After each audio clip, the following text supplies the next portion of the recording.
Wanted to ask you, you guys, when you have converted fourth downs, you've been very successful subsequently. Sure. I think you scored on 7 out of 8 times. Following the conversions. Correct. So that's an element that doesn't get talked about after a game in which you don't convert too. So can you just maybe talk about all of that and what goes into some of those calculations? I think when you look at the big picture of those type of plays and the momentum of a conversion like that, I think that's one thing that we've tried to harp on in regards to consecutive first downs in drives, conversions in drives, usually lead to scores. That's what we're trying to get. And I think, like I've said before, we're in the infant stages of putting the offense together, but the guys are starting to see, like, when you start to put together 2+ first downs or conversions in drives, how they lead to, at minimum, a field position change. And then if you're usually gaining upper hand in the momentum, then you can really sit on it and go. You can make some attacking scores, you get the defense back on their heels, and so that's all part of explaining kind of how the game works. And when you don't, obviously, the flip side of that is you can lose momentum, you can lose field position, and that's been a big thing, obviously, in the early stages of us getting to kind of know who we are on the road, what we're doing, who we're playing, cataloging what we can do in certain down and distances, and learning about it. Number one, it's my job to put us in a situation, me and Kenny's job to put us in a situation where we feel like, okay, when can we be really aggressive? When do we not have to be aggressive? And I think part of that's going to be me and him together, which is really good. But our guys understand that. That was your first time calling a game with Jeff, and he's similar but also different to Sam. Sure. So what is, like, how much goes into, like, what you extract and learn from an experience like that? Well, a lot. Obviously, when you're playing at any level with your backup for the first time, you're going to be conservative in regards to, like, being able to let them manage the game, unless the backup is a seasoned veteran who's been in the system, who really knows what you're doing, and you're playing a guy who knows exactly what's going on. You've got no qualms. So I think there's a little bit of there's a lot of onus that's got to go on to me in regards to, I got to find a balance between being as aggressive as I normally am as a play caller and being conservative in protecting players or protecting the calls, because unless you're really good, it's hard to matriculate the ball just playing really conservative ball versus anybody, especially a good opponent. And so I think at the end of the day, if I look back on it, there's got to be a little more aggressiveness that I normally call with a guy, with Jeff in that regard.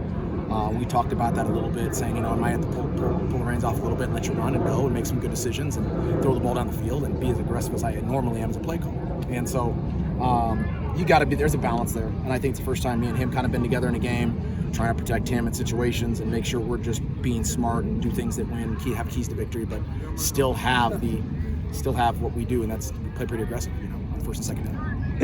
How does your mindset as an offensive coordinator change during the bye week rather than a traditional game week when you're prepping for an opponent? Is it more focused on the small details, or how does that look?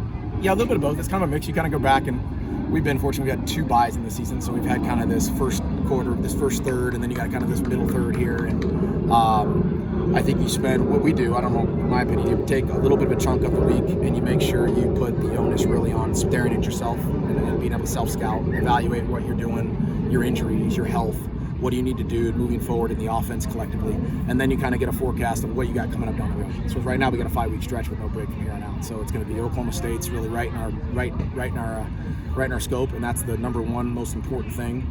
We've evaluated kind of some things we've done and what we need to do with number one, the people we've got on the field, people we've got that are healthy, getting healthy, and then project that into next week. So I think you got to do a balance between yourself and your opponents in bye week, and that's kind of what we're doing. If your bye week is right now in this part of the season, it's a get healthy deal. So your practice is cut, your health and reserves go back up, and try to get guys back in full strength, and then pedal down once you start getting closer and closer to getting. You don't have a lot of, or maybe even any design quarterback runs, or we haven't seen a lot of them with Sam, but then there were some with Jeff. Yeah. And so how much, when your style of offense isn't much of that generally, and then you're doing some of that with Jeff, how much of a change is that? And there's a little bit of that. I mean, I think you're trying to, just like anything else, you're trying to do something that maybe work to a strength or an advantage to give you your leverage or numbers or strength in your personnel. I'm not a huge running the quarterback all the time for the same reason that right now we don't have Sam because of a rib injury. I mean, I had that happen in a couple different instances going all in my whole career. I mean, we had one Herbert's sophomore year with him. He broke a collarbone on a quarterback keeper in the low red, and one example that sticks out. Was that have to calls? Was it Sam did his on a kind of a scramble deal, which is kind of weird, but I just think you got to kind of protect your quarterback sometimes. If it's a design and there's an escort and it's a design play, perimeter, it's edge type of deals, then kind of we can be okay with that. But Jeff does give you advantage, bigger guy who is durable, who can do some of the stuff that we saw the other day, that I think give you a hat advantage and give you some leverage runs that I think are harder on a defense. That he's a big body guy who can really run, a little more durable at this point in his career and I think with his body. So if that's the thing that we believe can give you an advantage and we can still stay safe, then we're all for it. To kind of piggyback off of that, what were your takeaways from the running game in terms of the Cincinnati matchup? Obviously, Sky getting in the end zone, but trying to mix in other players like the Carlos and Kyson and other things like that when it comes to running offense. Yeah, I mean, I thought we did some good things. There's still some things we got to clean up. Again, there's some spots there that can we do a little bit different, this and that. But I thought for the most part, guys had a good feel for what we want to get done. We got off to a fast start, then we kind of pulled back a little bit, and I lost kind of the momentum of the game a little bit. And we had a turnover that kind of pulled us back. So, but as far as the designs and the run games and those guys being able to mix it up and put it in Sid, put it into Carlos, use some of Jeff, I think that's still, as we get down the home stretch, it's going to be something we're going to do. To speak on that felt like after the beginning of the game was pretty good for you guys out of the gate, scoring on your first drive, getting an interception, and then afterward when Scat fumbled, it seemed like that was a real flip of the switch, and then the team you felt? That's what it looked like from our perspective anyway. That it felt like a little bit. Because that's how it feels. So what for you then? What goes into making sure those momentum swings, especially on the road, don't happen when you guys have kind of struggled a little bit more? No, that's a great question. I don't think I think it's a big piece of the maturity of a football team. I think when you get an older group that goes on the road and can take punches like that and don't have your crowd to back you up in certain instances and have a little more maturity each game, each week, each year with the group, I think you can be able to have a reservoir of a group that says, hey man, on to the next play, it's about us, we got our sideline, it's our 70 guys versus this, and we got to hang tough and we got to keep the momentum and the energy high. And that's something we're all working on right now, is how can we do a good job on the road of making sure our guys have the same energy we've got at home. And that's, again, I do believe it's a maturity thing. I think time on task with guys in those environments, in programs with coaches and systems helps. I think they can fall back to old instances and say, hey, this is how we did it there. But until you're together in those moments, I don't know if you've got the same bank as you may have. So that's why we're coaching, man. We got 5 weeks left. This is an awesome opportunity, and each week's an opportunity for us to look at some things like that and go, hey, we can't have that again. How do we work on that? And not just point it out, but to be able to put time on task and think about it. So I asked Kenny about offensive scripting yesterday or Monday. Scripting? Yeah, just what you're going to do at the outset of a game on your first series, openers. Opener script. Yeah. Gotcha. So do you you guys have scored every time other than the 2 interceptions on your first drive?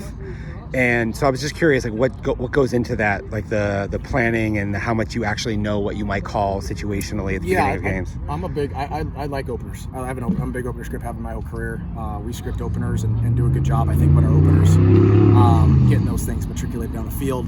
And then as soon as you get through openers, you got to be able to go through your next plans. Usually you've even scripted for first third downs, first red zone plays. You got some ideas, first shot you like. I'm a believer in that because you get guys a chance to know the plays going in, and I think they get comfortable with, okay, here comes this, and I think that can help a young group, instead of just surprising guys with the first third down one and the first red zone play. They've got, hey, I know this is coming because we've talked about it. Once you get through that script, you've got to anticipate, okay, now what are the adjustments they'll make? So then that comes up, and then your complements to those plays come up, and then you go back and go, okay, let's stay with this. And so you kind of see that in the course of a game. I know for us, is where the complements coming off the original openers, okay, what are the answers to this? Where's the next little tidbit of openers going to come back up? And you kind of see us play in some plays, certain plays we may stay in certain drives, I'm going to stay until they stop it, and then, okay, what's coming off of it? So we're big on making sure that we've got the core answers, the core adjustments, and then the complements to each one. And you kind of see, as we do a good job in opening drives, usually as we go on and on, guys get comfortable with the calls, and we just got to feel for what they're doing. And hopefully you're right. Not always right. Sometimes your openers suck. Yeah. God, that sucked. Part of why I asked that was because you had the 21 personnel look where Kyson had a long run on the first drive, but you didn't play a lot of 21 throughout the rest of the game. Yeah, we played a couple other plays in it. I think we came back that run 2 or 3 times. Okay. Was successful, whether we're compliments off it or not. But that's the first time we've actually been in that personnel too, through 21. We've had split backs in 11, but we never truly got 2 backs out there. And so we've done that because of personnel issues, albeit X was down last game, get creative. And so as those packages go in, you kind of go, all right, this is the 21 starter, and you kind of build off of those looks. So the reason you don't have a ton off is because you can't do everything off of it. You can't teach. It's just too hard. We're not in that point yet in the offense in the infant stages of 7 games into our structure of our offense and be able to go, hey, we can do everything in 21. So you start to learn. You add a little bit layers based on personnel, and hopefully you get a little bit better with each one. Kind of go from there. I talked to Jason Brown Jr. yesterday, and he talked about how each day is a new opportunity, especially for these young guys. Yeah. What have you seen from him in particular and all the young guys kind of taking advantage of the bye week?